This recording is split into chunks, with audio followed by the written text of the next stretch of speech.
আসসালামু আলাইকুম এভরিওয়ান। এটা হলো নোয়াখালীর একটা বিখ্যাত খাবার, ইলিশ মাছ দিয়ে লাল মরিচ চচ্চড়ি। তো এটাতে আমি শুরুতে মাছগুলো ভেজে নিয়েছি, এরপর অনেকগুলো রসুন দিয়ে মরিচ বেটে রেখেছি, আগে ব্লেন্ডার করে রেখেছিলাম। তো সেটা এখন আমি মশলার সাথে মিশিয়ে সুন্দরভাবে দিয়ে দিয়েছি। এখানে হলো অনেকগুলো রসুন আর একমাত্র লাল মরিচ, এছাড়া আসলে কোনো মশলা দেওয়া হয়নি। এটাই একটা নতুন একটা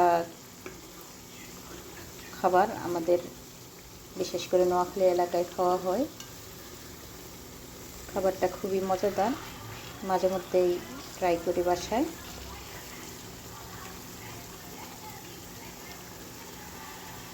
দেখেন কালারটা কত সুন্দর আসছে, একমাত্র শুধু লাল মরিচ বাটা, এটার সাথে 4টা মাত্র রসুন দিয়েছি, অনেক বড় বড় 4টা রসুন দিয়েছি, আর লাল মরিচ, হলুদও অ্যাড করা হয় নাই।